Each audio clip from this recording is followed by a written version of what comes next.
जय हिंद दोस्तों। हम सिंधु सभ्यता के कुछ स्थल पढ़ रहे हैं, उसके बारे में हम देखते हैं।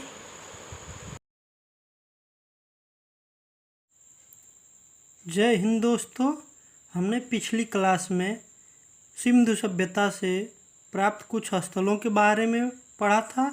आज उससे संबंधित शेष स्थलों का अध्ययन करेंगे। पहले पिछले क्लास का थोड़ा रिवीजन कर लेते हैं। हड़प्पा स्थल। हड़प्पा की खोज 1921 में दयाराम साहनी ने रावी नदी के किनारे माउंटोगरी जिला पाकिस्तान में किया था।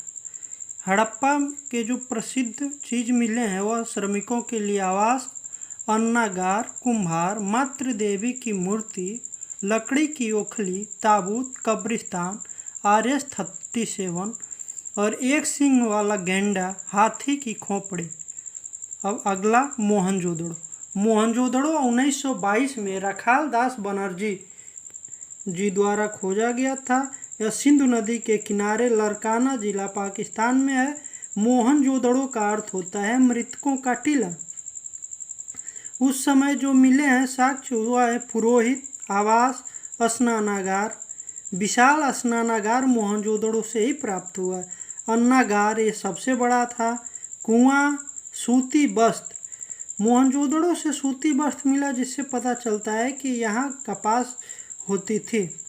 चौड़ी सड़कें मिली हैं।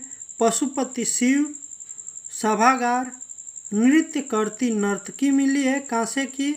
तांबों का ढेर। अगला चन्हुदड़ो। चन्हुदड़ो की खोज गोपाल मजुमदार ने सिंधु नदी के किनारे नवाब शाह जिला पाकिस्तान में किया। यह औरतों के से संबंधित सामान यहाँ मिले हैं।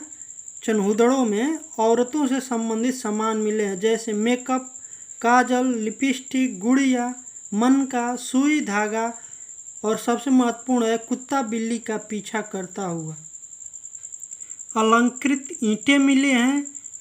चन्हुदड़ो दुर्ग रहित था, अर्थात इसको चारों ओर से घेरा नहीं था, इसमें दुर्ग नहीं थे। सड़कें टेढ़ी मेढ़ी मिली हैं। अगला सुत्का गेंडोर। सुत्का गेंडोर की खोज ऑरेन स्टाइन ने किया था। सुत्का गेंडोर डास्क नदी के किनारे मिला है। यह पश्चिमी भाग है। सुत्का गेंडोर एक छोटा बंदरगाह है। अब भारत के स्थल देखते हैं। भारत में अधिकतर स्थल गुजरात में मिले हैं। गुजरात में धौलावीरा है। धौलावीरा कच्छ में है। धौलावीरा बहुत ही सुव्यवस्थित स्थल है। यहाँ बहुत ही सुव्यवस्थित तरीके से विकास हुआ है जो कच्छ में है धौलावीरा। उसके बाद से सुरकोटदा है। सुरकोटदा एक बंदरगाह है। सुरकोटदा बंदरगाह है। यहाँ घोड़े की अस्थि और कलश सावधान मिला है। रंगपुर। रंगपुर सौराष्ट्र में है। रंगपुर से धान की भूसी मिली है। अगला लोथल। लोथल भोगवा नदी के किनारे है। लोथल भोगवा नदी के किनारे है। लोथल में घरों के मुख्य दरवाजे सड़क पर ही खुलते थे, क्योंकि उस समय वहाँ व्यापार होता था। सामान को रखने के लिए सड़क पे खुलते थे और सड़क से घर में रखा जाता था। यानी लोथल में मुख्य दरवाजे, घर के मुख्य दरवाजे सड़क पर ही खुलते थे। लोथल में जुगल सावधान मिला है। एक सींग वाले जानवर की मोहर मिली है। हाथी दांत मिले हैं। जुगल सावधान का से पता चलता है यहाँ सती प्रथा की भी व्यवस्था होगी। यहाँ जैसे स्त्री पुरुष एक साथ मिले हैं। स्त्री की पहचान होती है कि उनकी कमर थोड़ा चौड़ा होता है और पुरुष का कमर एकदम स्लिम होता है। लोथल में गाय, घोड़े, शेर के साक्ष्य नहीं मिले हैं। लोथल में प्रमुख रूप से व्यापार फारस यानी ईरान से होता था। लोथल के प्रमुख चीज़ें हैं बंदरगाह, पत्तन, गोदीवाड़ा। व्यापार फारस ईरान से होता था। मोहर या माप तौल तराजू व्यापार होता था, तो माप तौल तराजू भी मिलता है, अंतर्राष्ट्रीय व्यापार होता है। अगला, पंजाब में रोपड़ जिला में सतलज नदी के किनारे यज्ञदत्त शर्मा द्वारा खोजा गया है। पंजाब राज्य में रोपड़ जिले में सतलज नदी के किनारे यज्ञदत्त शर्मा द्वारा खोजा गया है रोपड़ में कुत्तों के साथ 100 मिले हैं।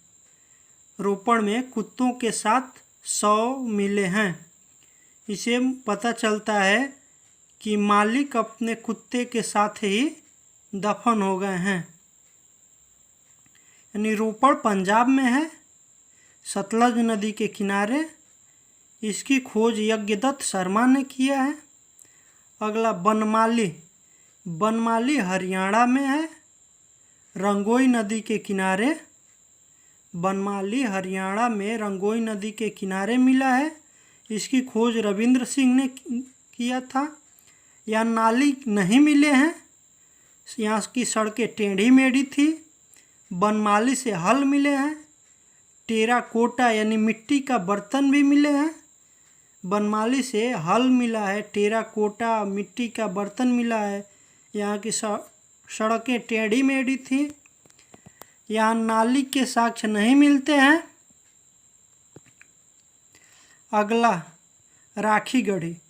राखीगढ़ी भी हरियाणा में ही है। सिंधु सभ्यता का सबसे बड़ा स्थल राखीगढ़ी ही है। राखीगढ़ी हरियाणा राज्य में स्थित है। यह स्थल सिंधु सभ्यता का सबसे बड़ा स्थल है। सिंधु सभ्यता के लोग सोना चांदी से परिचित थे, परंतु लोहा से परिचित नहीं थे। हड़प्पा में चांदी मिली है। अब देखते हैं राजस्थान में क्या मिला है। कालीबंगा राजस्थान में कालीबंगा स्थल पाया गया है। यहाँ से कुछ चीज़ें प्राप्त हुई हैं। यहाँ की चीज़ों को प्राप्ति के लिए एक ट्रिक बता रहे हैं। कालीबंगा राजस्थान में है। इसका एक ट्रिक है, काली बीबी चूड़ी मांगे एके थापड़ लाल खेत जोत। यानी कालीबंगा से चूड़ी मिली है, एके थापड़ नहीं है बल्कि बीके हैं। बीके लाल जो है कालीबंगा की खोज बीके लाल ने किया है। यहाँ चूड़ी मिले हैं, जूते खेत मिले हैं, कर्म कांड मिले हैं, यज्ञ के साक्ष्य मिले हैं। यानी कालीबंगा में चूड़ी मिले हैं, जूते खेत के साक्ष्य मिले हैं, कर्म कांड यज्ञ के साक्ष्य मिले हैं। कालीबंगा की खोज बीके लाल ने किया था। दोस्तों, हम यह जानते हैं कि सिंधु सभ्यता कहाँ से आई और कैसे आई। देखिए, सिंधु सभ्यता मेसोपोटामिया से आई। मेसोपोटामिया में 4 प्रकार की सभ्यता थी। सिंधु सभ्यता मेसोपोटामिया से आई, जो एशिया के पश्चिम में है। सिंधु सभ्यता मेसोपोटामिया से आई, जो एशिया के पश्चिम में है। सिंधु सभ्यता मेसोपोटामिया से आई। सिंधु सभ्यता मेसोपोटामिया से आई। मेसोपोटामिया में 4 प्रकार की सभ्यता थी। उसमें से एक सभ्यता थी सुमेरु की सभ्यता, या इसे पश्चिमी मेसोपोटामिया की सभ्यता कहते हैं। सिंधु सभ्यता को सुमेरु सभ्यता, जो पश्चिम मेसोपोटामिया से आई, के नाम से जानते हैं। यानी सिंधु सभ्यता पश्चिमी एशिया से आई, जो पश्चिमी मेसोपोटामिया में जिसे सुमेरु सभ्यता के नाम से भी जाना जाता है, वहाँ से आई।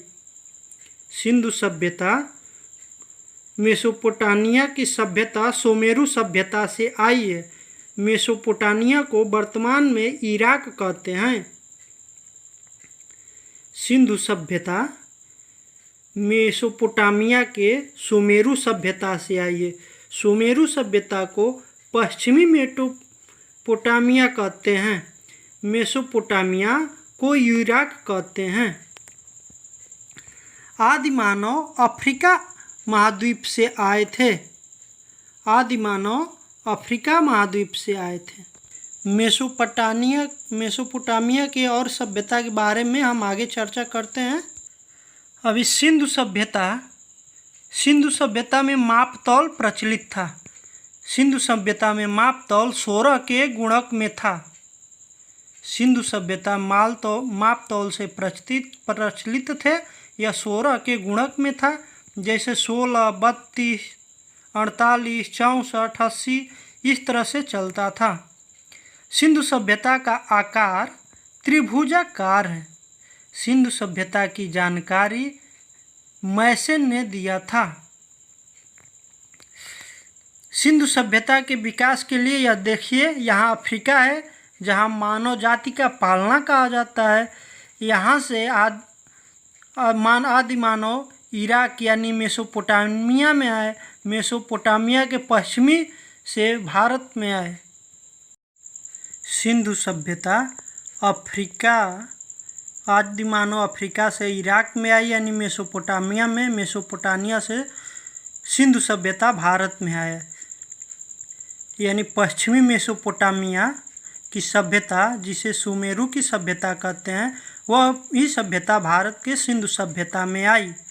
यानी सिंधु सभ्यता किस सभ्यता से आई? तो पश्चिमी मेसोपोटामिया की सभ्यता या सुमेरु की सभ्यता। ये पोट्री भी कहते हैं, वेयर भी कहते हैं। मृदभांड को कलर के अनुसार पहचानते हैं कि किस काल में किस कलर का मृदभांड मिला है। धूसर मृदभांड वैदिक काल से मिला है। धूसर मृदभांड वैदिक काल से मिला है। गैरिक मृदभांड हड़प्पा से मिला है। गैरी मृदभांड हड़प्पा से मिला है। लाल मृदभांड ये टेराकोटा, बनमाली से टेराकोटा मिला है। यानी लाल जो है बनमाली से मिला है, लाल रंग का मृदभांड। धूसर मृदभांड वैदिक काल से, गैरिक मृदभांड हड़प्पा से, और लाल मृदभांड और टेराकोटा बनमाली से मिला है। और सबसे ज़्यादा अधिक मात्रा में गेरू बड़ी मृदभांड मिले हैं। सिंधु सभ्यता में सबसे अधिक गेरू बड़ी रंग के मृदभांड हस्तिनापुर हरियाणा में मिले हैं। गेरू वर्णीय मृदभांड हस्तिनापुर में हरियाणा राज्य में मिले हैं। गेरू वर्णीय मृदभांड हस्तिनापुर से मिले हैं। दोस्तों, आज इतना ही रहने देते हैं। फिर आगे मृदभांड की चर्चा विस्तृत रूप से अगले क्लास में करते हैं। जय हिंद। दोस्तों, आशा करते हैं कि हमारा चैनल आपको पसंद आया होगा। कृपया हमारे चैनल को सब्सक्राइब रहने देते हैं। अब नेक्स्ट के क्लास में। जय हिंद दोस्तों, जय हिंद।